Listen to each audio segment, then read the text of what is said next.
Welcome to the deep dive.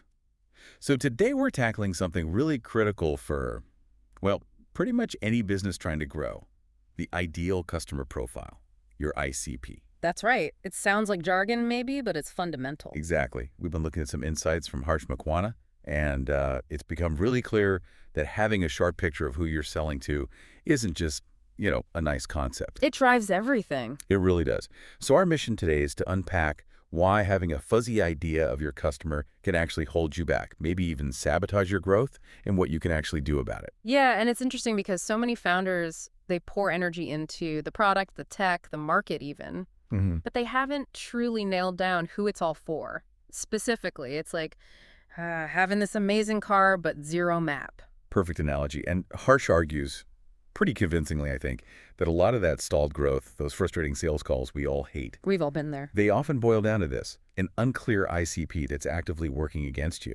And it's not minor. No, it's a real drain. It costs real time, chasing leads that go nowhere. It costs revenue, smaller deals, customers leaving, churn. And lost opportunities because your message just isn't hitting home. Right. And the real kicker, a lot of businesses don't even recognize that this is the root cause. They look elsewhere. That's such a key point. It's often this invisible thing holding you back. So, okay, what are some signs? How would you know if your ICP is maybe a bit blurry? Well, Harsh points out a few classic red flags. First one, really broad targeting. Trying to be everything to everyone. Exactly. If your message sounds like it could work for any company, it probably isn't truly resonating with your ideal one. Makes sense. Then there's missing the specific pain points. Yeah. Not talking about the actual headaches a company of a certain size or maybe in a certain stage is dealing with right now. So your solution doesn't feel relevant to their specific situation? Precisely. And the last one is just generic outreach. Those vague promises like, we help businesses grow profits. Okay, but how? And Yeah. which businesses? Exactly. It screams lack of focus. You need specifics. That dilution of effort is so common. And Harsh really zeroes in on two really big mistakes people make here. Okay, what are they? Well, the first is having this massively broad target for company size. I mean, think about it, the daily problems, the big picture goals of a little 10-person startup. Totally different from a 500-person established company. Completely different. So trying to lump them into one ICP, it's just inefficient. Right. He uses a good example. Instead of just, we target startups, get specific. Maybe we focus on startups, 10 to 50 employees. And Then you can talk about a pain point relevant to them, like automating workflows so they can scale faster in those early days. See? Much sharper. much more targeted. Okay, and the second big mistake. That's about ignoring the specific problems and, crucially, the alternatives they might already be using. The competition, or even just the status quo. Yeah. If your main pitch is just, we boost revenue, well, that's nice, but it doesn't connect with the trigger, the real pain that makes someone think, ugh, the way we're doing this now isn't working. I need something else. You're not tapping into that urgency or showing why your way is better than their current workaround. Exactly. Okay, so we see the pitfalls of being fuzzy. Let's flip it. What happens when you do get your ICP right? Harsh has some data. Yeah, the numbers are pretty compelling. Get this. Companies with well-defined ICPs, they see, on average, 29% larger deal sizes. Wow, okay. Win rates, 68% higher. That's huge. And maybe the biggest one. Customer lifetime value, LTV, 4 times higher.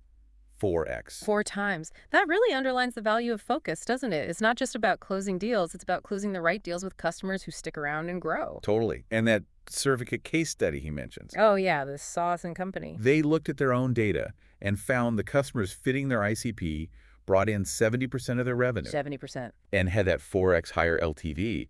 It makes you think, I mean, imagine if more of their customers fit that perfect profile. The potential impact is massive. Absolutely. So the practical question is, how do you actually do this? How do you sharpen that focus? What Harsh suggests, starting by defining maybe just 1 or 2 clear segments. He calls them brackets. Okay, like based on what? Company size is a common one. He gives examples like, okay, startups, 150 employees is one bracket, SMBs, 5,200 employees is another. Got it. Define your lanes. Yeah. And then the critical step, tailor your messaging. Make it specific to the size and the key pains of that bracket. So ditch the generic stuff. Right. Instead of we help you grow, it becomes something like we help early stage SaaS companies. That's the bracket. Automate manual tasks. That's the solution. To significantly cut down customer churn, that's a specific pain point. Much better. Way more compelling if you're in that target group. Yeah. And what else? Finally, he really pushes analyzing your best customers, the ones you already have who are successful, happy, valuable. Look for the patterns. Exactly. What do they have in common? Size, industry, the problems they came to you with. He mentions you can even use tools, maybe AI, to help find those common threads in your data. Makes sense. Learn from your winners. Because if you don't do this, if you stick with that fuzzy ICP, well, the costs are real. We touched on it earlier, but it bears repeating. Yeah, you're just wasting time talking to leads who are never going to be a good fit anyway. Which drives up your customer acquisition cost, your CAC. Yep.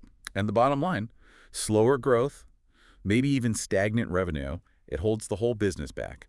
So the big takeaway here really seems to be that this ideal customer profile thing, it's not just some marketing exercise you do once. Not at all. It's actually a core strategic lever for making your whole operation more efficient, more effective, and ultimately more profitable.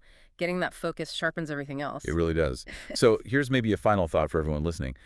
Think about the Pareto principle, that 80-20 rule. Ah, yes, good old Pareto. Are you spending, say, 80% of your time and effort on the 20% of prospects or customers who actually drive 80% of your real success? That's a tough question to ask yourself, honestly. It is. But figuring out who that top 20% really is, defining your true ICP, that's the absolutely essential first step to making sure your effort matches the potential impact. So ask yourself, what characteristics do my very best clients actually share? That's where the gold is. A crucial question indeed. Thanks for diving deep with us today.